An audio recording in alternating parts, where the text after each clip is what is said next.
Doctor साहब कह गए कि असीं प्राइवेट नहीं मननी, ये प्राइवेट ਨੂੰ ਮਨਜ਼ੂਰੀ नहीं देनी चाहिए। ਜੇ ਉਹਨੂੰ ਮਨਜ਼ੂਰੀ ਦਿੱਤੀ, ਉਹਨੇ ਰਿਪੋਰਟ ਨੈਗੇਟਿਵ ਕੱਢੀ ਆ ਤਾਂ ਉਹਦੀ ਜਾਂਚ ਕਰਨ। ਪਬਲਿਕ ਨੂੰ ਕਿਉਂ ਮਤਲਬ ਦਹਿਸ਼ਤ ਵਿੱਚ ਪਾਉਣ? ਕਿਉਂਕਿ ਦੇਖੋ ਕਰੋਨਾ ਇੱਕ ਐਸੀ ਬਿਮਾਰੀ ਹੋ ਗਈ, ਐਸਾ ਡਰ ਪੈ ਗਿਆ ਸਾਡੇ ਦਿਮਾਗ ਦੇ ਵਿੱਚ, ਇਹਨੂੰ ਕਰੋਨਾ ਹੁੰਦਾ ਉਹਦੇ 'ਚੋਂ 20% ਹਾਰਟ ਅਟੈਕ ਹੋ ਕੇ ਮਰ ਜਾਂਦੇ ਵਿਚਾਰੇ। ਹੈ ਮੈਨੂੰ ਕਰੋਨਾ ਹੋ ਗਿਆ। ਇਹ ਪਿੰਡ ਦੇ ਵਿੱਚ ਅਸੀਂ ਆਏ ਆ, ਅਸੀਂ ਲੋਕਾਂ ਦੀ ਵਿਊਜ਼ ਜਾਣੇ ਆ। ਉਹ ਕਹਿੰਦੇ ਸਾਨੂੰ ਬਾਹਰ ਜਾ ਕੇ ਕੋਈ ਕੰਮ ਨਹੀਂ ਦਿੰਦਾ ਕਿ ਜੀ ਕਮਾਲਪੁਰ ਦਾ ਬੰਬ ਬਲਾਸਟ ਹੋਇਆ, ਅਸੀਂ ਤੁਹਾਨੂੰ ਨੌਕਰੀ ਨਹੀਂ ਦੇਣੀ। ਉਹ ਦਿਹਾੜੀ ਕਿੱਥੋਂ ਕਰ? ਸਾਡੇ ਪਿੰਡ ਦੇ ਕਿਸੇ ਬੱਚੇ ਨੂੰ ਕੋਈ ਕੰਮ ਤੇ ਨਹੀਂ ਚੱਲ ਰਿਹਾ, ਕੋਈ ਦਿਹਾੜੀ ਤੇ ਨਹੀਂ ਲੱਗ ਰਿਹਾ, ਦੂਜੇ ਪਿੰਡ ਜਾਂਦੇ ਉਹ ਬਾਹਰ ਰੋਕ ਦਿੰਦੇ ਆ। ਤਾਂ ਮੈਂ ਇਹਨਾਂ ਨੂੰ ਪੁੱਛਦਾ ਉਹਨਾਂ ਸਰਕਾਰ ਨੂੰ, ਜਿਹੜਾ ਪ੍ਰਿਤਿੰਦਰ ਬਾਜਵਾ ਆ ਜਾਂ ਕੈਪਟਨ ਅਮਰਿੰਦਰ ਸਿੰਘ ਆ, ਉਹ ਪਤੰਦਰੋਂ ਇਟਲੀ ਜਿੰਨੇ ਬੰਦੇ ਮਰ ਗਏ ਉਹ ਵੀ ਦਿੱਲੀ ਆਏ ਸੀ ਧਰਨੇ ਤੇ, ਬਾਹਰ ਇੰਗਲੈਂਡ ਜਿੰਨੇ ਲੋਕੀ ਮਰ ਗਏ ਉਹ ਵੀ ਧਰਨੇ ਤੇ ਆਏ ਸੀ। ਅਸੀਂ ਇਸ ਵਕਤ ਮੌਜੂਦ ਹਾਂ ਪਿੰਡ ਕਮਾਲਪੁਰ ਹਲਕਾ ਫਲੌਰ ਦਾ, ਜਿੱਥੇ ਕੁਝ ਦਿਨ ਪਹਿਲਾਂ 16 ਮਰੀਜ਼ਾਂ ਦੀ ਰਿਪੋਰਟ ਪੋਜ਼ਿਟਿਵ ਆਈ ਸੀ ਤੇ ਦੱਸਿਆ ਜਾ ਰਿਹਾ ਕਿ 3 ਜਿਹੜੇ ਪਿੰਡ ਦੇ ਲੋਕ ਆ ਉਹਨਾਂ ਦੀ ਮੌਤ ਵੀ ਹੋ ਚੁੱਕੀ ਆ, ਜਿਸ ਦਾ ਕਾਰਨ ਕੋਵਿਡ ਦੱਸਿਆ ਜਾ ਰਿਹਾ। ਅੱਜ ਪਿੰਡ ਵਿੱਚ ਮਾਹੌਲ ਥੋੜ੍ਹਾ ਗਰਮਾਇਆ ਹੋਇਆ, ਜਿਸ ਦਾ ਕਾਰਨ ਦੱਸਿਆ ਜਾ ਰਿਹਾ ਕਿ 16 ਹੋਰ ਪੇਸ਼ੈਂਟ ਜਿਹੜੇ ਕੱਢੇ ਗਏ ਪੋਜ਼ਿਟਿਵ। ਜਦੋਂ ਪਿੰਡ ਵਾਸੀਆਂ ਨੇ ਇਸੀ ਰਿਪੋਰਟ ਕਿਸੇ ਪ੍ਰਾਈਵੇਟ ਲੈਬ ਤੋਂ ਕਰਵਾਈ ਹੈ ਤੇ ਉਹਨਾਂ ਦੀ ਰਿਪੋਰਟ ਨੈਗੇਟਿਵ ਕੱਢੀ ਗਈ ਹੈ। ਸਾਡੇ ਨਾਲ ਪਿੰਡ ਵਾਸੀ ਵੀ ਮੌਜੂਦ ਹੈ, ਉਹਨਾਂ ਤੋਂ ਜਾਣ ਲੈਂਦੇ ਹਾਂ। ਜਸਵੀਰ ਜੀ, ਕੀ ਮਾਮਲਾ ਸਾਰਾ ਹੋਇਆ? ਅੱਜ ਪਿੰਡ ਵਿੱਚ ਹੁਣ ਪ੍ਰਸ਼ਾਸਨ ਵੀ ਆਇਆ ਹੋਇਆ ਸੀਗਾ, ਕਿਸ ਗੱਲ ਨੂੰ ਲੈ ਕੇ ਅੱਜ ਇੱਥੇ ਇਹ ਮਾਹੌਲ ਬਣਿਆ ਹੋਇਆ? ਦੇਖੋ ਜਿਹੜਾ ਨਾ ਪਿੰਡ ਦੇ ਵਿੱਚ ਪਹਿਲਾਂ ਪਿੱਛੇ ਜਿਹੜੀਆਂ ਮੌਤਾਂ ਹੋਈਆਂ 3 ਮੌਤਾਂ, ਉਹ ਸ਼ੋਰ ਨਹੀਂ, ਸ਼ੰਕਾ ਹੋ ਸਕਦੀ ਹੈ ਵੀ ਕੋਵਿਡ ਨਾਲ ਹੋਈਆਂ, ਪਰ ਸ਼ੋਰ ਨਹੀਂ, ਉਹਨਾਂ ਦੀ ਕੋਈ ਰਿਪੋਰਟ ਪੋਜ਼ਿਟਿਵ ਨਹੀਂ ਸੀਗੀ। ਉਹਨਾਂ ਦੀ ਫੈਮਿਲੀ ਦੀ ਰਿਪੋਰਟਾਂ ਹੁਣ ਜਦੋਂ ਪਹਿਲਾਂ ਸਾਡੇ ਪਿੰਡ ਅਸੀਂ ਆਪ ਰਿਪੋਰਟਾਂ ਦੀ ਪੰਚਾਇਤ ਨੂੰ ਕਹਿ ਕੇ ਪੰਚਾਇਤ ਨੇ ਸਹਿਯੋਗ ਨਾਲ ਟੈਸਟਿੰਗ ਸ਼ੁਰੂ ਕਰਾਈ। ਪਹਿਲੇ ਦਿਨ 116 ਦੇ ਵਿੱਚੋਂ 16 ਮਰੀਜ਼ ਪੋਜ਼ਿਟਿਵ ਆਏ, ਉਹਨਾਂ ਨੂੰ ਘਰਾਂ 'ਚ ਕੁਆਰੰਟਾਈਨ ਕੀਤਾ। ਪੰਚਾਇਤ ਦੇ ਪੂਰਾ ਪਿੰਡ ਨੇ ਸਾਥ ਦਿੱਤਾ ਪੰਚਾਇਤ ਦਾ। ਉਦੋਂ ਬਾਅਦ ਇੱਕ ਦਿਨ ਤੋਂ ਬਾਅਦ ਦੂਸਰੇ ਦਿਨ ਜਦ ਟੈਸਟ ਹੋਏ, ਕੋਈ ਟੈਸਟ ਪੋਜ਼ਿਟਿਵ ਨਹੀਂ ਆਇਆ। ਪਤਾ ਨਹੀਂ 50-60 ਟੈਸਟ ਹੋਏ, ਕੋਈ ਪੋਜ਼ਿਟਿਵ ਨਹੀਂ ਆਇਆ। 100 ਹੋਇਆ, 100 ਦੇ ਕਰੀਬ ਟੈਸਟ ਹੋਏ, ਉਹ 'ਚੋਂ ਕੋਈ ਪੋਜ਼ਿਟਿਵ ਨਹੀਂ ਆਇਆ, ਸਾਰੇ ਨੈਗੇਟਿਵ ਆਏ। ਮੇਰੀ ਫੈਮਿਲੀ ਦੇ ਮੈਂਬਰਾਂ ਦੇ ਵੀ ਹੋਏ, 2 ਦੇ ਉਹਦੇ ਵਿੱਚ ਉਹ ਨੈਗੇਟਿਵ ਆਏ। ਉਹਨਾਂ ਦੀ ਰਿਪੋਰਟ ਅੱਜ ਆਈ ਮੇਰੇ ਕੋਲ। ਚਲੋ ਪੰਚਾਇਤ ਕੋਲ ਆ ਗਈ ਰਿਪੋਰਟ, ਸਾਰੇ ਨੈਗੇਟਿਵ ਸੀਗੇ। ਪਰਸੋਂ ਜਿਹੜੇ ਟੈਸਟ ਹੋਏ ਆ, ਕਿੰਨੇ ਹੋਏ ਪਰਸੋਂ? 72 ਟੈਸਟ ਹੋਏ, ਉਹਨਾਂ ਵਿੱਚੋਂ 16 ਫਿਰ ਪੋਜ਼ਿਟਿਵ ਆ ਗਏ। ਉਹਨਾਂ ਦੇ ਵਿੱਚ ਡਾਕਟਰ ਅਵਤਾਰ, ਸਾਡੇ ਡਾਕਟਰ ਨੇ ਵੀ ਅਵਤਾਰ ਲਾਲ, ਉਹਨਾਂ ਦੀ, ਮੇਰੀ ਵਾਈਫ ਦੀ ਖੁਦ ਪੋਜ਼ਿਟਿਵ ਆਈ ਰਿਪੋਰਟ। ਪਰ ਸਾਡੇ ਇਹਨੀ ਇhtiyਾਤ ਤੌਰ 'ਤੇ ਬਾਹਰੋਂ ਇੱਕ ਲੈਬ ਆ ਫਲੌਰ ਦੇ ਵਿੱਚ, ਜਿਹੜੀ ਕਿ ਸਰਕਾਰ ਤੋਂ ਮੇਰੇ ਖਿਆਲ ਨਾਲ ਮਾਨਤਾ ਪ੍ਰਾਪਤ ਹੈ, ਚੰਡੀਗੜ੍ਹ ਦੀ ਲੈਬ ਆ ਕੋਈ। ਬਾਹਰ ਵਗੈਰਾ ਜਾਣ ਵਾਲੇ ਜਿਹੜੇ ਉੱਥੋਂ ਟੈਸਟ ਹੁੰਦੇ ਆ ਸਾਰਿਆਂ ਦੇ, ਉੱਥੋਂ ਹੀ ਨਹੀਂ ਟੈਸਟ ਕਰਵਾਏ ਤਾਂ ਤਕਰੀਬਨ 12 ਬੰਦਿਆਂ ਦੀ ਰਿਪੋਰਟ ਜਿਹੜੀ, ਉਹਨਾਂ ਦੇ ਵਿੱਚੋਂ 16 ਦੇ ਵਿੱਚੋਂ 12 ਦੀ ਰਿਪੋਰਟ ਜਿਹੜੀ ਨੈਗੇਟਿਵ ਆਈ। 2 ਸ਼ਾਇਦ ਟੈਸਟ ਜਲੰਧਰ ਦੀ ਕਿਸੇ ਲੈਬ 'ਚੋਂ ਵੀ ਹੋਏ ਆ, ਉਹ ਵੀ ਨੈਗੇਟਿਵ ਆਏ ਆ। ਉਹਦੇ ਨਾਲ ਲੋਕਾਂ ਦੀ ਕਨਫਿਊਜ਼ਨ ਪੈਦਾ ਹੋ ਗਈ। ਇੱਕ ਉਹ ਕਨਫਿਊਜ਼ਨ ਪੈਦਾ ਹੋ ਕੇ ਲੋਕਾਂ ਦਾ ਡਰ ਪੈਦਾ ਹੋ ਗਿਆ, ਕਿਉਂਕਿ ਪਿੱਛੇ ਆਪਾਂ ਸੁਣਨ 'ਚ ਆਇਆ ਬਈ ਕੋਵਿਡ ਜਦੋਂ ਸ਼ੁਰੂ ਹੋਇਆ, ਕਈ ਲੋਕਾਂ ਨੇ ਕੋਵਿਡ ਦੀ ਰਿਪੋਰਟ ਪੋਜ਼ਿਟਿਵ ਆਉਣ 'ਤੇ ਆਪਣੇ ਫੈਮਿਲੀ ਦੇ ਬਚਾ ਲਿਆ, ਸੁਸਾਈਡ ਵੀ ਕਰ ਲਏ। ਸਾਨੂੰ ਇਹ ਡਰ ਸੀ ਵੀ ਸਾਡੇ ਪਿੰਡ ਦੇ ਵਿੱਚ ਕੋਈ ਜਾਂਦੀ ਮਾੜੀ ਘਟਨਾ ਨਾ ਹੋ ਜਾਵੇ। ਕਿਸੇ ਪੰਚਾਇਤ ਨੇ ਸਾਡੀ ਨੇ ਇਹ ਨਹੀਂ ਕਿਹਾ ਵੀ ਬੰਦੇ ਜਿਹੜੇ ਕਰੋਨਾ ਨਾਲ ਮਰੇ ਆ। ਹਾਂ, ਸ਼ੰਕਾ ਸੀਗੀ, ਪਰ ਉਹਨਾਂ ਨੇ ਜਿਹੜੀ ਸਾਡੇ ਪਿੰਡ ਦੀ ਖਬਰ ਲਾਤੀ 16 ਮਰੀਜ਼ ਤੇ ਨਾਲ 3 ਬੰਦੇ ਕਰੋਨਾ ਨਾਲ ਮਰੇ ਆ। ਸਾਡੇ ਪਿੰਡ ਦੇ ਕਿਸੇ ਬੱਚੇ ਨੂੰ ਕੋਈ ਕੰਮ ਤੇ ਨਹੀਂ ਚੱਲ ਰਿਹਾ, ਕੋਈ ਦਿਹਾੜੀ ਤੇ ਨਹੀਂ ਲੱਗ ਰਿਹਾ, ਦੂਜੇ ਪਿੰਡ ਜਾਂਦੇ ਉਹ ਬਾਹਰ ਰੋਕ ਦਿੰਦੇ ਆ। ਇਹ ਮਾੜੀ ਗੱਲ ਆ। ਬਾਕੀ ਜਿਹੜੀ ਮੈਂ ਖੁਦ ਆਪਣਾ ਐਕਸਪੀਰੀਅੰਸ ਦੱਸਦਾ, ਮੈਂ ਪਰਸੋਂ ਟੈਸਟ ਕਰਵਾਉਣ ਇੱਥੇ ਆਇਆ ਸੀ। ਜਿਹੜੇ ਬੜੇ ਪਿੰਡ ਤੋਂ ਆਉਂਦੇ ਆ ਟੈਸਟ ਕਰਨ ਇੱਥੇ ਮੁਲਾਜ਼ਮ, ਉਹਨੂੰ ਮੈਂ ਖੁਦ ਕਿਹਾ, ਮੈਂ ਕਿਹਾ ਆਪਣੇ ਹੱਥ ਸੈਨੀਟਾਈਜ਼ ਕਰ। ਜਿਹੜਾ ਪ੍ਰੋਟੋਕੋਲ ਕਹਿੰਦਾ ਵੀ ਗਲਵਜ਼ ਚੇਂਜ ਕਰਨੇ ਚਾਹੀਦੇ ਹਰ ਪੇਸ਼ੈਂਟ ਤੋਂ ਬਾਅਦ। ਚਲੋ ਮੈਂ ਮੰਨਦਾ ਔਖੇ ਆ। ਉਹ ਕਹਿੰਦਾ ਜੀ ਸਾਨੂੰ ਪਿੱਛੋਂ ਸੈਨੀਟਾਈਜ਼ ਨਹੀਂ ਆਉਂਦਾ। ਮੈਂ ਬੜੇ ਜ਼ੋਰ ਦੇ ਕੇ ਉਹਨੇ ਆਪਣੇ ਹੱਥ ਜਿਹੜੇ ਸੈਨੀਟਾਈਜ਼ ਕਰਾਏ ਉਹਦੇ ਕੋਲੋਂ, ਜਦ ਕਿ ਸਰਕਾਰ ਸਭ ਕੁਝ ਭੇਜ ਰਹੀ ਆ।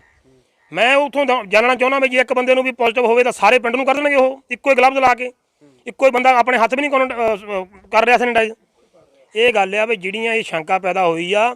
ਅੱਜ ਸਾਰਾ ਇੱਥੇ ਪ੍ਰਸ਼ਾਸਨ ਆਇਆ, ਨੋਡਲ ਅਫਸਰ ਵੀ ਆਇਆ, ਮੇਰੀ SMO ਬੜੇ ਪਿੰਡ ਨਾਲ ਗੱਲ ਹੋਈ, ਉਹਨਾਂ ਦਾ ਤਸੱਲੀ ਬਖਸ਼ ਕੋਈ ਜਵਾਬ ਨਹੀਂ ਸੀ। ਉਹਨੇ ਕਹਿਤਾ ਜੀ ਸਾਡੇ ਟੈਸਟ ਸਹੀ ਆ, ਸਾਨੂੰ ਹੋਰ ਕਿਆ ਠੇਕਾ ਨਹੀਂ। ਇਹ ਵਰਡਿੰਗ ਆ ਕਿ ਅਫਸਰ ਦੀ, ਜਿਹੜਾ SMO ਕੋਈ ਲੇਡੀ ਆ ਬੜੇ ਪਿੰਡ ਤੋਂ। ਫਿਰ ਮੇਰੀ ਸਿਵਲ ਸਰਜਨ ਨਾਲ ਵੀ ਗੱਲ ਹੋਈ, ਉਹਨੇ ਕਿਹਾ ਜੀ SMO ਨੂੰ ਜਾ ਕੇ ਮਿਲੋ। ਪਰ ਸਾਡੇ ਪਿੰਡ ਦੇ ਸਾਥੀਆਂ 'ਚ ਰੋਜ਼ ਗੁੱਸਾ ਸੀ। ਉਹਨੇ ਇੱਥੇ ਜਿਹੜਾ ਸਟਾਫ ਸੀ ਉਹਨੂੰ ਇੱਥੇ ਰੋਕਿਆ। ਹੁਣ ਪੁਲਿਸ ਪ੍ਰਸ਼ਾਸਨ ਆਇਆ, ਨੋਡਲ ਅਫਸਰ ਆਏ ਆ, ਉਹਨੇ ਵੀ ਕੋਈ ਪੱਲਾ ਝਾੜਿਆ, ਕੋਈ ਸਾਨੂੰ ਤਸੱਲੀ ਬਖਸ਼ ਜਵਾਬ ਹੀ ਨਹੀਂ ਦਿੱਤਾ। ਕਹਿੰਦੇ ਜੀ ਅਸੀਂ ਪ੍ਰਾਈਵੇਟ ਲੈਬ ਦਾ ਮੰਨਾਂਗੇ ਨਹੀਂ, ਸਰਕਾਰੀ ਦਾ ਮੰਨਾਂਗੇ। ਮੈਂ ਮੰਨਦਾ ਜੇ ਸਰਕਾਰੀ ਦਾ ਇਹ ਮੰਨਿਆ ਜਾਣਾ, ਫਿਰ ਪ੍ਰਾਈਵੇਟ ਲੈਬਾਂ ਕਿਉਂ ਦਿੱਤੇ ਲਾਇਸੈਂਸ, ਉਹ ਬੰਦ ਚਾਹੀਦੇ ਆ। ਜਦ ਕਿ ਸੁਣ ਜੇ ਆਉਂਦਾ ਜਿਹੜੀ ਰੈਪਿਡ ਟੈਸਟ ਆ, ਉਹਦੀ ਰੇਸ਼ੋ ਜਿਹੜੀ ਆ ਉਹ ਆਪਾਂ ਨੂੰ ਪਤਾ ਪੂਰੀ ਕਰੈਕਟ ਨਹੀਂ, ਕੁਛ ਨਾ ਕੁਛ ਉੱਪਰ ਥੱਲੇ ਜਾਂਦੀ ਆ। ਫਿਰ ਕਿਉਂ ਲੋਕਾਂ ਨੂੰ ਪੈਨਿਕ ਕਰ ਰਿਹਾ? ਜੇ ਕੱਲ੍ਹ ਨੂੰ ਕੋਈ ਬੰਦਾ ਸਾਡੇ ਪਿੰਡ ਦੇ ਵਿੱਚ ਇਹਨਾਂ ਦੀ ਰਿਪੋਰਟ ਪੋਜ਼ਿਟਿਵ ਕੱਢੀ ਤੇ ਉਹ ਕੋਈ ਸੁਸਾਈਡ ਕਰ ਜਾਂਦਾ ਜਾਂ ਆਪਣੀ ਜਾਨ ਗਵਾ ਲੈਂਦਾ, ਜੇ ਬਾਅਦ 'ਚ ਉਹਦੀ ਰਿਪੋਰਟ ਨੈਗੇਟਿਵ ਆਉਂਦੀ ਹੈ ਤਾਂ ਅਸੀਂ ਕਾਰਵਾਈ ਦੇ ਹੱਕਦਾਰ ਹੋਊਗੇ। ਇਹ ਜਿਹੜੇ ਅਫਸਰ ਆ ਸਾਰੇ, ਮੇਰੀ ਇਹ ਬੇਨਤੀ ਆ। ਹੁਣ ਸਾਡੇ ਪਿੰਡ ਪੰਚਾਇਤ ਨੇ ਮਨਾ ਕਰਤਾ ਵੀ ਅਸੀਂ ਸੈਂਪਲਿੰਗ ਨਹੀਂ ਕਰਾਉਣੀ। ਜਿਹਨੂੰ ਲੱਗਦਾ ਆ ਕੋਈ ਲੱਛਣ, ਆਪਣੀ ਸੈਂਪਲਿੰਗ ਬਾਹਰ ਜਾ ਕੇ ਕਰਵਾਵੇ। ਕਿਉਂਕਿ ਜਿਹੜੇ ਬੰਦੇ ਕਰਨ ਆਉਂਦੇ ਆ ਉਹੀ ਨਹੀਂ ਆਪਣੀ ਸਾਵਧਾਨੀ ਵਰਤਦੇ। ਇੱਕ ਬੰਦਾ ਇਨਫੈਕਟਡ ਹੋਊਗਾ ਸਾਰੇ ਪਿੰਡ ਨੂੰ ਇਨਫੈਕਟਡ ਕਰ ਜਾਣਗੇ ਜਿਹੜੇ ਮੁਲਾਜ਼ਮ ਇਹਨਾਂ ਦੇ ਸਰਕਾਰ ਦੇ ਮੁਲਾਜ਼ਮ ਆਉਂਦੇ ਆ। ਉਹ ਮੇਰੀਆਂ ਬੇਨਤੀਆਂ ਆ ਬਈ ਬਾਕੀ ਜਿਹੜੀ ਸਰਕਾਰ ਆ ਉਹ ਲੋਕਾਂ ਨੂੰ ਡਰਾਵੇ ਨਾ, ਕੁੱਟ ਕੇ ਨਾ ਅੰਦਰ ਨਹੀਂ ਬਾੜੇ, ਲੋਕਾਂ ਨੂੰ ਰੋਟੀ ਪਾਣੀ ਦਾ ਜੁਗਾੜ ਕੇ ਉਹਨਾਂ ਨੂੰ ਸਹੂਲਤਾਂ ਦੇਵੇ, ਲੋਕੀ ਜਿਹੜੇ ਆਪਣੇ ਘਰਾਂ 'ਚ ਰਹਿ ਕੇ ਫੇਰ ਸੇਫ ਰਹਿਣਗੇ। ਇਹ ਸਾਡੀ ਬੇਨਤੀ ਆ। ਤੁਸੀਂ ਹੁਣ ਜਿਹੜੇ ਇਹ ਟੈਸਟ ਹੋਏ ਆ ਬੜਾ ਪਿੰਡ CSC ਵਾਲਿਆਂ ਨੇ ਕੀਤੇ ਆ, ਉਹ ਕਿਹੜੇ ਟੈਸਟ ਸੀਗੇ ਤੇ ਜਿਹੜੇ ਤੁਸੀਂ ਲੈਬ ਦੀ ਗੱਲ ਕਰਦੇ ਪਏ ਪ੍ਰਾਈਵੇਟ ਲੈਬ 'ਚੋਂ ਕਰਾਏ ਉਹ ਕਿਹੜੇ ਟੈਸਟ ਕਰਾ ਕੇ ਆਏ? ਰੈਪਿਡ ਟੈਸਟ ਹੋਏ ਦੋਨੇ ਪਾਸੇ। ਬੜੇ ਪਿੰਡ ਤੋਂ ਵੀ ਸ਼ਾਇਦ ਰੈਪਿਡ ਹੋਏ ਆ ਸਾਰੇ। ਇੱਥੇ ਦੇ ਜਿਹੜੇ ਰਿਪੋਰਟਾਂ ਆਈਆਂ ਰੈਪਿਡ ਦੀਆਂ ਆਉਣੀਆਂ, ਸ਼ਾਇਦ ਫਰੀਦਕੋਟ ਤੋਂ ਆਉਂਦੇ ਆ, ਗੁਰੂ ਨਾਨਕ ਮੈਡੀਕਲ ਕਾਲਜ ਤੋਂ ਸ਼ਾਇਦ ਉਹਦਾ ਜਿਹੜਾ ਮੈਸੇਜ ਆਉਂਦਾ, ਤੇ ਜਿਹੜੀਆਂ ਫਲੋਰ ਤੋਂ ਹੋਈਆਂ ਉਹ ਵੀ ਰੈਪਿਡ ਹੋਈਆਂ। ਮੈਂ ਆਪਣੀ ਵਾਈਫ ਦਾ ਅੱਜ ਦੂਜਾ ਟੈਸਟ ਕਰਵਾ ਕੇ ਜਿਹੜਾ RP ਬਣ ਕੀ ਕਹਿੰਦੇ ਉਹਨੂੰ, ਜਿਹੜਾ 2 ਦਿਨ ਬਾਅਦ ਰਿਪੋਰਟ ਆਉਂਦੀ ਹੈ, ਉਹ ਵੀ ਇੱਕ ਆਪਣੇ ਸ਼ੋਰਟੀ ਲਈ। ਪਰ ਫਿਰ ਵੀ ਅਸੀਂ 14 ਦਿਨ ਉਹਨੂੰ ਕੁਆਰੰਟਾਈਨ ਰੱਖਾਂਗੇ। ਗੱਲ ਇਹ ਨਹੀਂ, ਬਿਮਾਰੀ ਹੈਗੀ ਆ, ਬਿਮਾਰੀ ਹੈ, ਪਰ ਜਿੱਦਾਂ ਸਰਕਾਰ ਪੱਲਾ ਝਾੜਦੀ ਆ ਵੀ ਕਿਸਾਨ ਫਲਾਉਂਦੇ ਆ, ਕਦੇ ਸਾਨੂੰ ਕਹਿੰਦੀ ਆ ਕਿਸਾਨਾਂ ਨੂੰ ਵੀ ਤੁਸੀਂ ਬਾਰਡਰਾਂ ਤੋਂ ਲਿਆਉਂਦੇ ਆ। ਉਹ ਤਾਂ ਮੈਂ ਇਹਨਾਂ ਨੂੰ ਪੁੱਛਦਾ ਹੁੰਦਾ ਸਰਕਾਰ ਨੂੰ, ਜਿਹੜਾ ਪ੍ਰਿਤਿੰਦਰ ਬਾਜਵਾ ਆ ਜਾਂ ਕੈਪਟਨ ਅਮਰਿੰਦਰ ਸਿੰਘ ਆ, ਉਹ ਪਤੰਦਰੋਂ ਇਟਲੀ ਜਿੰਨੇ ਬੰਦੇ ਮਰ ਗਏ ਉਹ ਵੀ ਦਿੱਲੀ ਆਏ ਸੀ ਧਰਨੇ ਤੇ, ਬਾਹਰ ਇੰਗਲੈਂਡ ਜਿੰਨੇ ਲੋਕੀ ਮਰ ਗਏ ਉਹ ਵੀ ਧਰਨੇ ਤੇ ਆਏ ਸੀ। ਇਸ ਕਰਕੇ ਗੌਰਮੈਂਟ ਨੂੰ ਪੱਲਾ ਨਹੀਂ ਝਾੜਨਾ ਚਾਹੀਦਾ, ਮੋਦੀ ਦੀ ਹਾਂ 'ਚ ਹਾਂ ਨਹੀਂ ਮਿਲਾਉਣੀ ਚਾਹੀਦੀ, ਲੋਕਾਂ ਨੂੰ ਸਹੂਲਤ ਦੇਣੀ ਚਾਹੀਦੀ ਆ। ਵੈਕਸੀਨੇਸ਼ਨ ਜਿਹੜਾ ਆ ਤਰੀਕੇ ਨਾਲ ਹੋਣਾ ਚਾਹੀਦਾ। ਪਿੱਛੇ ਤੁਸੀਂ ਸੁਣਦੇ ਹੀ ਆ ਕਿਸੇ ਦੇ ਆ ਕੇ ਕੋਵੈਕਸੀਨ ਦੀ ਲਾਉਂਦੇ, ਦੂਜੀ ਜਿਹੜੀ ਆ ਦੂਜੀ ਦੀ ਲਾਉਂਦੇ ਆ ਡੋਜ਼, ਕਿਸੇ ਦੇ ਹਲਕੇ ਕੁੱਤੇ ਦੇ ਟੀਕੇ ਲਾਉਂਦੇ ਆ। ਇਸ ਕਰਕੇ ਸਰਕਾਰ ਪੂਰੀ ਸੰਜੀਦਾ ਨਹੀਂ, ਨਾ ਸਟਾਫ ਜਿਹੜਾ ਸੰਜੀਦਾ ਆ, ਲੋਕਾਂ ਦੀ ਜਿਹੜੀ ਜਾਨ ਨੂੰ ਖਿਲਵਾੜ ਕੀਤਾ ਹੋਇਆ ਹੈ। ਡਾਕਟਰ ਸਾਹਿਬ ਤੁਹਾਡਾ ਤੁਸੀਂ ਦੱਸਦੇ ਪਏ ਆ ਟੈਸਟ ਹੋਇਆ ਪਹਿਲਾਂ ਤੁਹਾਡਾ ਪੋਜ਼ਿਟਿਵ ਕੱਢ ਦਿੱਤਾ ਸੀਗਾ, ਪਰ ਤੁਹਾਡੀ ਰਿਪੋਰਟ ਨੈਗੇਟਿਵ ਆਈ ਹੈ, ਕੀ ਮਾਮਲਾ ਕੀ ਹੈ ਇਹ? 1.5 ਘੰਟੇ ਬਾਅਦ ਮੈਂ ਲੈਬ ਪ੍ਰਾਈਵੇਟ ਤੋਂ ਕਰਾਇਆ, ਉਹ ਨੈਗੇਟਿਵ ਆਈ ਹੈ ਜੀ, ਇਹਨੀ ਪੋਜ਼ਿਟਿਵ ਕੱਢੀ ਸੀ। ਬਾਕੀ ਹੋਰ ਵੀ 12 ਰਿਪੋਰਟਾਂ ਨੈਗੇਟਿਵ ਆਈਆਂ ਜੋ ਇਹਨਾਂ ਹੀ ਪੋਜ਼ਿਟਿਵ ਕੱਢੀਆਂ ਸੀ। ਹੁਣ ਅਸੀਂ ਇਹਨਾਂ ਦੀ ਮੰਨੀਏ ਪ੍ਰਾਈਵੇਟ ਲੈਬ ਦੀ ਜਾਂ ਸਰਕਾਰੀ ਵਾਲੀ ਮੰਨੀਏ? ਤੁਸੀਂ 1.5 ਘੰਟੇ ਬਾਅਦ ਤੁਸੀਂ ਦੱਸਦੇ ਪਏ ਤੁਸੀਂ 1.5 ਘੰਟੇ ਬਾਅਦ ਦੁਬਾਰਾ ਫਲੋਰ ਕਰਾਉਣ ਚਲੇ ਗਏ ਸੀ? ਫਲੋਰ ਕਰਵਾਈਏ ਜੀ। ਜਿਹੜਾ ਪਹਿਲੇ ਸੈਂਪਲਿੰਗ ਹੋਈ ਸੀ ਉਹ ਕਿੱਥੇ ਹੋਈ ਸੀ? ਪਹਿਲਾਂ ਇੱਥੇ ਸਕੂਲ ਵਿੱਚ ਹੋਈ ਸੀ, ਪਿੰਡ ਦੇ ਵਿੱਚ ਸਰਕਾਰੀ ਜਿਹੜੀ ਹੋਈ। ਤੇ ਹੁਣ ਤੁਸੀਂ ਇੱਥੇ ਪਿੰਡ ਵਾਲੇ ਸਾਰੇ ਇਕੱਠੇ ਹੋਏ, ਪੰਚਾਇਤਾਂ ਇਕੱਠੀਆਂ ਹੋਈਆਂ ਸੀਗੀਆਂ, ਕੀ ਹੁਣ ਇੱਥੇ ਫੈਸਲਾ ਹੋਇਆ? ਪ੍ਰਸ਼ਾਸਨ ਵੀ ਆਇਆ ਸੀ, ਨਾਇਬ ਤਹਿਸੀਲਦਾਰ ਸਾਹਿਬ ਆਏ ਸੀਗੇ, ਨੋਡਲ ਅਫਸਰ ਆਏ ਹੋਏ ਸੀਗੇ, ਤੇ ਕੀ ਹੁਣ ਇੱਥੇ ਫੈਸਲਾ ਕੀ ਹੋਇਆ? ਫੈਸਲਾ ਤਾਂ ਹੁਣ ਦੇਖੋ ਜੀ ਕੋਈ ਨਹੀਂ ਹੋਇਆ। ਉਹ ਕਹਿੰਦੇ ਅਸੀਂ ਆਪਣੀ ਰਿਪੋਰਟ ਨੂੰ ਸਹੀ ਮੰਨਾਂਗੇ, ਉਹ ਸਰਕਾਰੀ ਸਾਡੀ, ਇਹੀ ਫੈਸਲਾ ਹੋਇਆ। ਇਹ ਜਿਹੜੀ ਪ੍ਰਾਈਵੇਟ ਹੈ ਉਹਨੂੰ ਸਹੀ ਨਹੀਂ ਮੰਨਦੇ? ਉਹਨੂੰ ਸਹੀ ਨਹੀਂ ਮੰਨਦੇ। ਹੁਣ ਅਸੀਂ ਤਾਂ ਕਨਫਿਊਜ਼ ਹਾਂ ਕਿਹੜੀ ਰਿਪੋਰਟ ਸਹੀ ਮੰਨੀ ਅਸੀਂ। ਕਿੰਨੇ ਜਿਹੜੇ ਪ੍ਰਾਈਵੇਟ ਦੀ ਗੱਲ ਕਰਦੇ ਪਏ ਆ, ਇੱਥੇ ਟੈਸਟ ਤਾਂ ਫ੍ਰੀ ਹੋਏ ਹੋਣੇ, ਸਰਕਾਰੀ ਹੈ? ਇੱਥੇ ਫ੍ਰੀ ਹੋਇਆ ਜੀ। ਤੇ ਜਿਹੜੇ ਪ੍ਰਾਈਵੇਟ ਕਰਾ ਕੇ ਆਏ ਆ ਉਹਦੇ ਕਿੰਨੇ ਚਾਰਜ? 450 ਰੁਪਏ। 450 ਰੁਪਏ ਲਾ ਕੇ ਤੁਸੀਂ ਟੈਸਟ ਵੀ ਕਰਾ ਕੇ ਆਏ, ਉਹ ਨੈਗੇਟਿਵ ਆ ਰਹੀ ਹੈ, ਪਿੰਡ ਪੋਜ਼ਿਟਿਵ ਕੱਢ ਰਹੇ ਆ। ਫਿਰ ਪਿੰਡ ਦੇ ਵਿੱਚ ਹੁਣ ਮਾਹੌਲ ਕੀ ਬਣਿਆ ਹੋਇਆ ਤੁਹਾਡਾ? ਮਾਹੌਲ ਦੇਖੋ ਦਹਿਸ਼ਤ ਦਾ ਮਾਹੌਲ ਆ ਪੂਰਾ, ਠੀਕ ਹੈ। ਹਰ ਕੋਈ ਡਿਪਰੈਸ਼ਨ 'ਚ ਹੈ, ਬੇਸ਼ੱਕ ਨੈਗੇਟਿਵ ਹੈ ਫਿਰ ਵੀ ਡਿਪਰੈਸ਼ਨ। ਪਰ ਹੁਣ ਤਾਂ ਉਹ ਦੁਚਿੱਤੇ 'ਚ ਪਾ ਗਿਆ ਤੁਹਾਨੂੰ, ਜਿਹੜਾ ਮਹਿਕਮਾ ਆ ਉਹ ਤਾਂ ਕਹਿੰਦਾ ਅਸੀਂ ਸਰਕਾਰੀ ਨੂੰ ਹੀ ਮੰਨੂਗੇ ਰਿਪੋਰਟ, ਹਾਂਜੀ, ਪ੍ਰਾਈਵੇਟ ਨੂੰ ਭਾਵੇਂ ਤੁਸੀਂ ਨੈਗੇਟਿਵ ਕੱਢ ਦਿੱਤਾ ਹੈ। ਤੇ ਹੁਣ ਇਹ ਮਾਹੌਲ ਇਦਾਂ ਦਾ ਬਣਿਆ ਹੋਇਆ, ਨਾ ਤੁਸੀਂ ਪੋਜ਼ਿਟਿਵ ਨਾ ਨੈਗੇਟਿਵ, ਤੇ ਹੁਣ ਕੀ ਮੰਨੂਗੇ ਇਸ ਰਿਪੋਰਟ ਨੂੰ ਤੁਸੀਂ? ਦੇਖੋ ਇਹ ਤਾਂ ਕੀ ਕਹਿ ਸਕਦੇ ਅਸੀਂ, ਪ੍ਰਾਈਵੇਟ ਨੂੰ ਮੰਨੀਏ ਜਾਂ ਸਰਕਾਰੀ ਨੂੰ ਮੰਨੀਏ? ਜਾਂ ਪ੍ਰਾਈਵੇਟ ਨੂੰ ਬੰਦ ਕਰ ਦੇਣ ਸਰਕਾਰ? ਪੰਚਾਇਤ ਨੇ ਕੀ ਫੈਸਲਾ ਕੀਤਾ ਫਿਰ? ਪੰਚਾਇਤ ਨੇ ਕੋਈ ਫੈਸਲਾ ਨਹੀਂ ਕੀਤਾ ਹਾਲੇ। ਅਸੀਂ ਮੁੜ ਕੇ ਇਹਨਾਂ ਤੋਂ ਸੈਂਪਲਿੰਗ ਨਹੀਂ ਕਰਾਵਾਂਗੇ, ਜੇ ਪੰਚਾਇਤ ਦਾ ਹੀ ਫੈਸਲਾ। ਜਿਹਨੂੰ ਲੋੜ ਆ ਉਹ ਕਰਾਉਣ, ਪ੍ਰਾਈਵੇਟ ਕਰਾਉਣ ਜਾਂ ਸਰਕਾਰੀ ਕਿਤੇ ਵੀ ਕਰਵਾ ਸਕਦੇ। ਕਿੰਨੀਆਂ ਗਲੀਆਂ ਤੁਹਾਡੀਆਂ ਇੱਥੇ ਇਹਨਾਂ ਨੇ ਸੀਲ ਕੀਤੀਆਂ ਹੋਈਆਂ? 2 ਗਲੀਆਂ ਕੀਤੀਆਂ ਜੀ। ਕਿੰਨੇ ਹੁਣ ਪੇਸ਼ੈਂਟ ਇੱਥੇ ਪਿੰਡ ਦੇ ਵਿੱਚ ਹੈਗੇ ਪੋਜ਼ਿਟਿਵ? ਪੋਜ਼ਿਟਿਵ ਜੋ ਇਹਨਾਂ ਦੀ ਟੈਸਟਿੰਗ ਦੇ ਹਿਸਾਬ ਨਾਲ 31 ਪੇਸ਼ੈਂਟ ਹੈ। 31 ਪੇਸ਼ੈਂਟ। 31 ਪੇਸ਼ੈਂਟ। ਹਾਂਜੀ ਡਾਕਟਰ ਸਾਹਿਬ ਤੁਸੀਂ ਵੀ ਇਸੇ ਲਾਈਨ ਨਾਲ ਜੁੜੇ ਹੋਏ ਆ, ਲੋਕ ਹੁਣ ਦੁਚਿੱਤੇ 'ਚ ਫਸੇ ਹੋਏ ਆ ਕਿ ਕਿਹੜੀ ਰਿਪੋਰਟ ਨੂੰ ਸਹੀ ਮੰਨਿਆ ਜਾਵੇ। ਜੇ ਸਰਕਾਰ ਨਹੀਂ ਮੰਨਦੀ ਹੈਗੀ ਪ੍ਰਾਈਵੇਟ ਜਿਹੜੀ ਟੈਸਟਿੰਗ ਹੈ ਲੈਬਾਂ ਦੀ, ਫਿਰ ਉਹ ਮਨਜ਼ੂਰੀ ਕਰ ਲਈ ਦਿੱਤੀ ਹੋਈ ਆ ਉਹਨਾਂ ਨੂੰ। ਮੈਂ ਤਾਂ ਸਭ ਤੋਂ ਪਹਿਲਾਂ ਇਹੀ ਕਹੂੰਗਾ ਕਿ ਜੇ ਇਹਨਾਂ ਨੇ ਮਤਲਬ ਜਿਵੇਂ ਸਾਨੂੰ ਮਤਲਬ ਡਾਕਟਰ ਸਾਹਿਬ ਕਹਿ ਗਏ ਕਿ ਅਸੀਂ ਪ੍ਰਾਈਵੇਟ ਨਹੀਂ ਮੰਨਣੀ, ਇਹ ਪ੍ਰਾਈਵੇਟ ਨੂੰ ਮਨਜ਼ੂਰੀ ਨਹੀਂ ਦੇਣੀ ਚਾਹੀਦੀ। ਜੇ ਉਹਨੂੰ ਮਨਜ਼ੂਰੀ ਦਿੱਤੀ, ਉਹਨੇ ਰਿਪੋਰਟ ਨੈਗੇਟਿਵ ਕੱਢੀ ਆ, ਤਾਂ ਉਹਦੀ ਜਾਂਚ ਕਰਨ। ਪਬਲਿਕ ਨੂੰ ਕਿਉਂ ਮਤਲਬ ਇਹ ਦਹਿਸ਼ਤ ਵਿੱਚ ਪਾਉਣ? ਕਿਉਂਕਿ ਦੇਖੋ ਕਰੋਨਾ ਇੱਕ ਐਸੀ ਬਿਮਾਰੀ ਹੋ ਗਈ, ਐਸਾ ਡਰ ਪੈ ਗਿਆ ਸਾਡੇ ਦਿਮਾਗ ਦੇ ਵਿੱਚ, ਜਿਹਨੂੰ ਕਰੋਨਾ ਹੁੰਦਾ ਉਹਦੇ 'ਚੋਂ 20% ਹਾਰਟ ਅਟੈਕ ਹੋ ਕੇ ਮਰ ਜਾਂਦੇ ਵਿਚਾਰੇ। ਹੈ ਮੈਨੂੰ ਕਰੋਨਾ ਹੋ ਗਿਆ। ਜਾਂ ਹੁਣ ਜੇ ਇਸੇ ਪਿੰਡ ਦੇ ਵਿੱਚ ਅਸੀਂ ਆਏ ਆ, ਅਸੀਂ ਲੋਕਾਂ ਦੀ ਵਿਊਜ਼ ਜਾਣੇ ਆ, ਉਹ ਕਹਿੰਦੇ ਸਾਨੂੰ ਬਾਹਰ ਜਾ ਕੇ ਕੋਈ ਕੰਮ ਨਹੀਂ ਦਿੰਦਾ। ਫਿਰ ਜੀ ਕਮਾਲਪੁਰ ਦਾ ਬੰਬ ਬਲਾਸਟ ਹੋਇਆ, ਅਸੀਂ ਤਾਂ ਨੌਕਰੀ ਨਹੀਂ ਦੇਣੀ, ਉਹ ਦਿਹਾੜੀ ਕਿੱਥੋਂ ਕਰਨ? ਮੇਰੀ ਸਰਕਾਰ ਅੱਗੇ ਇਹੀ ਬੇਨਤੀ ਆ ਕਿ ਜਿਹੜੀ ਇਹ ਟੈਸਟਿੰਗ ਆ, ਜੇ ਤਾਂ ਗਲਤੀ ਹੋਈ ਆ ਸਰਕਾਰੀ ਮੁਲਾਜ਼ਮਾਂ ਦੀ ਤਾਂ ਉੱਥੇ ਵੀ ਗੌਰ ਕੀਤਾ ਜਾਵੇ। ਜੇ ਪ੍ਰਾਈਵੇਟ ਗਲਤੀ ਆ, ਪ੍ਰਾਈਵੇਟ ਨੂੰ ਮਤਲਬ ਕਿਹਾ ਜਾਵੇ। ਇਹ ਨਾ ਇੱਕ ਪਾਸੇ ਪੱਲਾ ਝਾੜ ਲਿਆ ਵੀ ਅਸੀਂ ਜੀ ਪ੍ਰਾਈਵੇਟ ਨੂੰ ਮੰਨਦੇ ਹੀ ਨਹੀਂ। ਕਿਉਂਕਿ ਇੱਥੇ ਜਦੋਂ ਵੀ ਅਸੀਂ ਆਏ ਆ, ਅਸੀਂ ਆ ਕੇ ਕੋਈ ਜਵਾਬ ਮੰਗਿਆ, ਤਸੱਲੀ ਬਖਸ਼ ਜਵਾਬ ਜਿਹੜਾ ਆ ਉਹ ਨਹੀਂ ਮਿਲਿਆ। ਜਿਹੜੇ ਪਾਸੇ ਤਾਂ ਸਰਕਾਰ ਜਿਹੜੀ ਆ ਉਹ ਖੁਦ ਹੀ ਰੇਟ ਤੈਅ ਕਰਦੀ ਪਈ ਹੈ। ਜੇ ਕੋਵਿਡ ਦਾ ਟੈਸਟ ਕੋਈ ਪ੍ਰਾਈਵੇਟ ਦੇ ਵਿੱਚ ਕਰਾਉਣ ਜਾਂਦਾ ਤੇ ਸਰਕਾਰ ਨੇ ਰੇਟ ਤੈਅ ਕੀਤੇ ਹੋਏ ਆ ਕਿ ਇਸ ਤੋਂ ਵੱਧ ਕੋਈ ਰੇਟ ਨਹੀਂ ਲਊਗਾ। ਜੇ ਹੁਣ 450 ਰੁਪਏ ਦੱਸਦੇ ਪਏ ਆ ਕਿ ਅਸੀਂ ਕਰਾ ਕੇ ਆਏ ਆ ਤੇ 16 ਜਿਹੜੇ ਪਿੰਡ ਵਾਲੇ ਆ ਟੈਸਟ ਕਰਾ ਕੇ ਆਏ ਪ੍ਰਾਈਵੇਟ 450 ਦੇ ਹਿਸਾਬ ਨਾਲ ਆਪਣਾ ਟੈਸਟ ਕਰਾ ਕੇ ਆਏ ਆ, ਫ੍ਰੀ ਦੇ ਵਿੱਚ ਟੈਸਟ ਹੁੰਦਾ ਹੈ ਤੇ ਫਿਰ ਹੁਣ ਉਹਦੀ ਰਿਪੋਰਟ ਇਹ ਕਹਿੰਦੇ ਅਸੀਂ ਨਹੀਂ ਮੰਨਦੇ ਹੈਗੇ। ਹੁਣ ਦੇਖੋ ਗੱਲ ਜਿਹੜਾ ਬੰਦੇ ਦੀ ਇਹਨਾਂ ਨੇ ਪੋਜ਼ਿਟਿਵ ਕੱਢਤੀ ਉਹਨਾਂ ਨੂੰ ਤਾਂ ਪਰੇਸ਼ਾਨੀ ਹੋ ਗਈ ਨਾ ਘਰ 'ਚ, ਉਹਦੇ ਫਿਰ ਉਹਦਾ ਟੈਸਟ ਕਰਾਊਗਾ ਹੀ। ਅਸੀਂ ਖੁਦ ਜਦੋਂ ਕਦੇ ਟੈਸਟ ਕਰਾਉਂਦੇ ਇੱਕ ਲੈਬ ਤੋਂ ਜਾ ਕੇ ਸਾਨੂੰ ਉਹ ਟੈਸਟ ਨਹੀਂ ਸਹੀ ਲੱਗਦੇ, ਅਸੀਂ ਉਹਨੂੰ ਕਹਿੰਦੇ ਵੀ ਦੁਬਾਰਾ ਦੂਜੀ ਲੈਬ ਤੋਂ ਕਰਾ ਲਾ, ਹੈ ਨਾ। ਟ੍ਰੀਟਮੈਂਟ ਕਰਨ ਲਈ ਤਾਂ ਜੇ ਅਸੀਂ ਲੈਬ ਦੇ ਕੋਲ ਜਾਂਦੇ ਹਾਂ ਤਾਂ ਵੀ ਜੇ ਲੈਬ 'ਤੇ ਸਾਨੂੰ ਕੋਈ ਸ਼ੱਕ ਆ ਤਾਂ ਦੂਜੀ ਲੈਬ ਤੋਂ ਕਰਾਵਾਂਗੇ। ਜਾਂ ਹਰਬਲ ਵਾਲੇ ਮੰਗ ਆਪ ਬਿਮਾਰੀ ਲੱਭ ਲੈਣ, ਟੈਸਟ ਨਾ ਕਰਨ। ਅਸੀਂ ਹਰ ਵੇਲੇ ਅਸੀਂ ਟੈਸਟ ਕਰਾਉਂਦੇ ਨਹੀਂ ਜ਼ਿਆਦਾ, ਅਸੀਂ ਆਪ ਬਿਮਾਰੀ ਲੱਭਦੇ। ਇਸ ਕਰਕੇ ਮੈਂ ਤਾਂ ਸਰਕਾਰ ਨੂੰ ਦੁਆਰਾ ਹੀ ਮਤਲਬ ਕਰੂੰਗਾ, ਬੇਨਤੀ ਵੀ ਅਪੀਲ ਵੀ ਕਰੂੰਗਾ ਕਿ ਜੋ ਮਤਲਬ ਇੱਕ ਖੇਡ ਰਚੀ, ਚਾਹੇ ਮੁਲਾਜ਼ਮਾਂ ਨੇ ਰਚੀ ਆ ਚਾਹੇ ਪ੍ਰਾਈਵੇਟ ਲੈਬ ਦੀ ਆ, ਇਹਦੇ ਨੂੰ ਬੰਦ ਕੀਤਾ ਜਾਵੇ ਤਾਂ ਕਿ ਲੋਕੀ ਇਹਨੇ ਕਨਫਿਊਜ਼ ਨਾ ਹੋਣ। ਲੋਕਾਂ ਦੇ ਦਿਮਾਗ ਦੇ ਡਰ ਤਾਂ ਅੱਗੇ ਬਹੁਤ ਪਿਆ ਹੋਇਆ, ਕਾਰੋਬਾਰ ਬੰਦ ਪਏ ਆ, ਕੰਮ ਹੈ ਨਹੀਂ, ਵਪਾਰੀ ਤਬਕਾ ਹੈ ਨਹੀਂ, ਗਰੀਬ ਬੰਦਾ ਰੋਟੀ ਕਿੱਥੋਂ ਖਾਵੇ। ਅਸੀਂ ਤਾਂ ਇਹ ਕਹਿੰਦੇ ਵੀ ਜ਼ਿਆਦਾ ਜੇ ਕਰੋਨਾ ਆਈ ਗਿਆ ਫਿਰ ਮੰਤਰੀ ਕੀ ਸੰਤਰੀ ਕੀ ਜੋ ਮੁਲਾਜ਼ਮ ਆ ਇਹਨਾਂ ਦੀ ਤਨਖਾਹ ਬੰਦ ਕਰ ਦਿਓ, ਪਤਾ ਲੱਗ ਜੇ ਕਰੋਨਾ ਕੀ ਆ, ਲੋਕਡਾਊਨ ਕੀ ਹੁੰਦਾ। ਇਸ ਕਰਕੇ ਮੇਰੀ ਹੱਥ ਬੰਨ੍ਹ ਕੇ ਬੇਨਤੀ ਆ ਗੌਰਮੈਂਟ ਨੂੰ ਕਿ ਜੋ ਵੀ ਇਹ ਮਤਲਬ ਹੈਗਾ ਲੈਬ ਵਾਲਾ ਕੰਮ ਹੈ, ਟੈਸਟਿੰਗ ਦਾ ਕੰਮ ਹੈ, ਜੇ ਗਲਤੀ ਸਰਕਾਰ ਦੀ ਆ ਕਮਾਲਪੁਰ ਪਿੰਡ ਦੇ ਵਿੱਚ ਤਾਂ ਉਹਨਾਂ 'ਤੇ ਕੋਈ ਐਕਸ਼ਨ ਲਿਆ ਜਾਵੇ।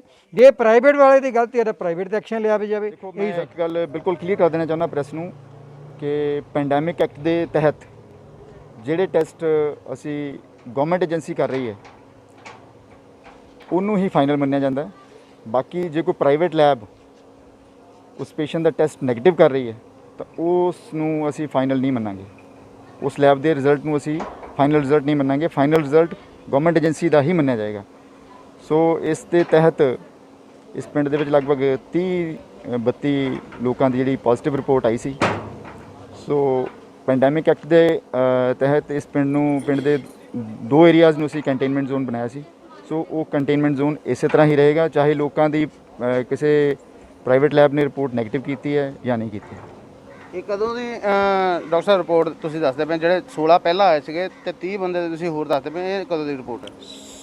16 ਪਹਿਲਾਂ ਸੀ ਔਰ ਲਗਭਗ 16-17 ਹੀ ਬਾਅਦ ਦੀ ਸੀ।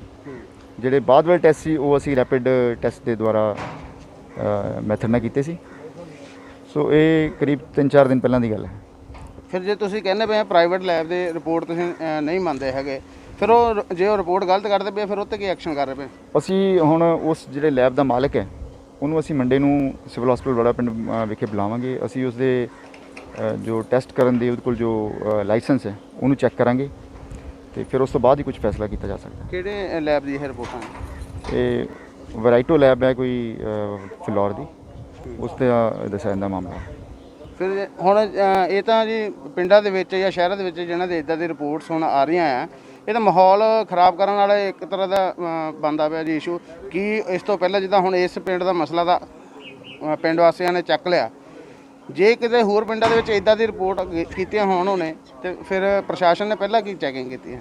ਦੇਖੋ ਮੈਂ ਇੱਥੇ ਪ੍ਰਸ਼ਾਸਨ ਦੀ ਕੋਈ ਗਲਤੀ ਨਹੀਂ ਸ਼ੋਅ ਕਰ ਰਿਹਾ। ਮੈਂ ਇਹ ਲੋਕਾਂ ਨੂੰ ਅਪੀਲ ਕਰੂੰਗਾ ਕਿ ਜੇ ਕਿਸੇ ਦੀ ਰਿਪੋਰਟ, ਬਹੁਤ ਸਾਰੇ ਲੋਕਾਂ ਦੀ ਰਿਪੋਰਟ ਪੋਜ਼ਿਟਿਵ ਆਉਂਦੀ ਹੈ ਤਾਂ ਉਹ ਬੜੀ ਸੂਝ-ਬੂਝ ਦੇ ਨਾਲ ਇਸ ਰਿਪੋਰਟ ਨੂੰ ਲੈਣ ਔਰ ਜੋ ਕੰਟੇਨਮੈਂਟ ਜ਼ੋਨ ਅਸੀਂ ਬਣਾਏ ਨੇ ਉਹਨੂੰ ਬਿਲਕੁਲ ਵਾਇਲੇਟ ਨਾ ਕਰਨ। ਇਹ ਉਹਨਾਂ ਦੀ ਸੁਰੱਖਿਆ ਲਈ, ਆਪਣੀ ਸੁਰੱਖਿਆ ਲਈ, ਆਪਣੀ ਫੈਮਿਲੀ ਦੀ ਸੁਰੱਖਿਆ ਲਈ ਔਰ ਸਾਡਾ ਜਿਹੜਾ ਮੈਡੀਕਲ ਸਟਾਫ ਹੈ ਜਿਹੜਾ ਪੂਰਾ ਦਾ ਪੂਰਾ ਇਸ ਕਰੋਨਾ ਮਹਾਮਾਰੀ ਨੂੰ ਨਜਿੱਠਣ ਲਈ ਲੱਗਿਆ ਹੋਇਆ, ਉਹਨੂੰ ਪੂਰੀ ਤਰ੍ਹਾਂ ਸਹਿਯੋਗ ਦੇਣ।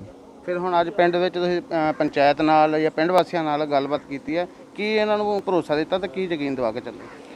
ਮੈਂ ਪਿੰਡ ਵਾਲਿਆਂ ਨੂੰ ਇਹੀ ਅਪੀਲ ਕਰਕੇ ਚੱਲਿਆ, ਇਹੀ ਐਡਵਾਈਸ ਕਰਕੇ ਚੱਲਿਆ ਕਿ ਜਿਹੜੇ ਟੈਸਟ ਰਿਪੋਰਟ ਗਵਰਨਮੈਂਟ ਏਜੰਸੀ ਨੇ ਕੀਤੇ ਨੇ ਉਹਨੂੰ ਅਸੀਂ ਫਾਈਨਲ ਮੰਨ ਕੇ ਚੱਲ ਰਹੇ ਹਾਂ। ਅਸੀਂ ਕਿਸੇ ਪ੍ਰਾਈਵੇਟ ਲੈਬ ਦੇ ਨੈਗੇਟਿਵ ਰਿਜ਼ਲਟ ਨੂੰ ਅਸੀਂ ਫਾਈਨਲ ਨਹੀਂ ਮੰਨ ਰਹੇ।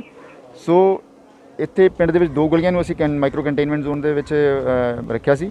ਸੋ ਉਸੇ ਤਰ੍ਹਾਂ ਹੀ ਰਹੇਗਾ 14 ਦਿਨ ਲਈ, ਕਿਉਂਕਿ ਇਹ ਪਿੰਡ ਦੇ ਲੋਕਾਂ ਦੀ ਆਪਣੀ ਸੁਰੱਖਿਆ, ਉਹਨਾਂ ਦੇ ਪਰਿਵਾਰ ਦੀ ਸੁਰੱਖਿਆ ਔਰ ਸਾਡਾ ਜਿਹੜਾ ਸਿਹਤ ਮਹਿਕਮਾ ਹੈ ਉਹਦੀ ਸੁਰੱਖਿਆ ਲਈ ਬਹੁਤ ਜ਼ਰੂਰੀ ਹੈ। ਜਿਹੜੇ ਤੁਸੀਂ 2 ਗਲੀਆਂ ਦੱਸਦੇ ਪਏ ਸੀਲ ਕੀਤੀਆਂ ਜਾਂ ਕੰਟੇਨਮੈਂਟ ਜ਼ੋਨ ਦੇ ਵਿੱਚ ਰੱਖੀਆਂ, ਕੀ ਜਿਹੜੇ ਉਹਨਾਂ ਦੀ ਰਿਪੋਰਟ ਪੋਜ਼ਿਟਿਵ ਆਈ ਆ ਉਹ ਆਪਣੇ ਘਰਾਂ ਦੇ ਵਿੱਚ ਆ ਜਾਂ ਹੁਣ ਪਿੰਡ ਦੇ ਵਿੱਚ ਫਿਰ ਰਹੇ ਸੀਗੇ ਜੀ ਹੁਣ ਜਦੋਂ ਤੁਸੀਂ ਆਏ? ਹੁਣ ਜਦੋਂ ਮੈਂ ਆਇਆ ਤਾਂ ਉਹਨਾਂ ਵਿੱਚ ਬਹੁਤ ਸਾਰੇ ਲੋਕੀ ਇਸ ਸਕੂਲ ਦੇ ਵਿੱਚ, ਪ੍ਰਾਇਮਰੀ ਸਕੂਲ ਹੈ, ਉੱਥੇ ਇਕੱਠੇ ਹੋਏ ਸੀ ਕਿਉਂਕਿ ਅਸੀਂ ਇਸ ਮਾਮਲੇ ਨੂੰ ਨਜਿੱਠਣਾ ਸੀ, ਸੋ ਸਾਨੂੰ ਵੀ ਇੱਥੇ ਆਉਣਾ ਪਿਆ। ਲੇਕਿਨ ਉਹਨਾਂ ਨੂੰ ਅਸੀਂ ਅਪੀਲ ਕਰਕੇ ਫਿਰ ਦੁਬਾਰਾ ਵਾਪਸ ਭੇਜ ਦਿੱਤਾ ਵਿੱਚ ਮਾਹੌਲ ਇਸ ਟਾਈਮ ਕਾਫੀ ਦਹਿਸ਼ਤ ਦਾ ਬਣਿਆ ਹੋਇਆ। ਪਿੰਡ ਵਾਸੀਆਂ ਨੇ ਜਿਹੜੇ ਸਰਕਾਰੀ ਟੈਸਟ ਕਰਵਾਏ ਆ ਉਹਦੇ ਵਿੱਚ ਉਹਨਾਂ ਦੀ ਰਿਪੋਰਟ ਪੋਜ਼ਿਟਿਵ ਕੱਢੀ ਗਈ ਆ। ਜੇ ਉਹ ਪ੍ਰਾਈਵੇਟ ਦੇ ਵਿੱਚ ਲੈਬ ਦੇ ਵਿੱਚ ਟੈਸਟ ਕਰਵਾ ਕੇ ਆਏ ਆ ਤੇ 16 ਵਿੱਚੋਂ 12 ਦੀ ਰਿਪੋਰਟ ਨੈਗੇਟਿਵ ਆ ਗਈ ਹੈ, ਜਿਸ ਨੂੰ ਲੈ ਕੇ ਹੁਣ ਪਿੰਡ ਵਾਸੀ ਦੁਚਿੱਤੇ ਫਸੇ ਹੋਏ ਆ ਕਿ ਕਿਸ ਦੀ ਸਹੀ ਰਿਪੋਰਟ ਮੰਨੀ ਹੈ ਤੇ ਕਿਸ ਨੂੰ ਗਲਤ ਮੰਨੀ ਹੈ। ਪਰ ਸਰਕਾਰੀ ਜਿਹੜਾ ਅਮਲਾ ਆ ਉਸ ਵੱਲੋਂ ਕਿਹਾ ਜਾ ਰਿਹਾ ਕਿ ਅਸੀਂ ਪ੍ਰਾਈਵੇਟ ਲੈਬ ਦੀ ਰਿਪੋਰਟ ਨੂੰ ਸਿਰੇ ਤੋਂ ਨਕਾਰਦੇ ਹਾਂ। ਜੇਕਰ ਪ੍ਰਾਈਵੇਟ ਲੈਬ ਦੀ ਰਿਪੋਰਟ ਨੂੰ ਨਕਾਰਦੇ ਆ ਤੇ ਫਿਰ ਉਹਨਾਂ ਨੂੰ ਮਨਜ਼ੂਰੀ ਕਿਉਂ ਦਿੱਤੀ ਗਈ ਹੈ, ਇੱਕ ਵੱਡਾ ਸਵਾਲ ਖੜਾ ਹੁੰਦਾ ਹੈ। ਕਮਾਲਪੁਰ ਤੋਂ ਕੈਮਰਾਮੈਨ ਪਵਨਦੀਪ ਦੇ ਨਾਲ ਮਨੀਸ਼ ਬਾਵਾ, ਜਗਮੋਹਨ। ਦੇਸ਼ ਦੁਨੀਆ ਦੀ ਹਰ ਵੱਡੀ ਖਬਰ ਨਾਲ ਜੁੜੇ ਰਹਿਣ ਲਈ ਸਾਡੇ YouTube ਚੈਨਲ ਨੂੰ ਸਬਸਕ੍ਰਾਈਬ ਕਰੋ। ਨਾਲ ਦੀ ਨਾਲ ਹਰ ਨਵੀਂ ਵੀਡੀਓ ਦੀ ਨੋਟੀਫਿਕੇਸ਼ਨ ਲਈ ਬੈਲ ਆਈਕਨ ਜ਼ਰੂਰ ਦਬਾਓ। ਜੇਕਰ ਤੁਸੀਂ ਇਹ ਵੀਡੀਓ Facebook ਤੇ ਦੇਖ ਰਹੇ ਹੋ ਤਾਂ ਇਸ ਨੂੰ ਲਾਈਕ ਜ਼ਰੂਰ ਕਰੋ ਔਰ ਜ਼ਿਆਦਾ ਤੋਂ ਜ਼ਿਆਦਾ ਸ਼ੇਅਰ ਵੀ ਕਰੋ। ਧੰਨਵਾਦ।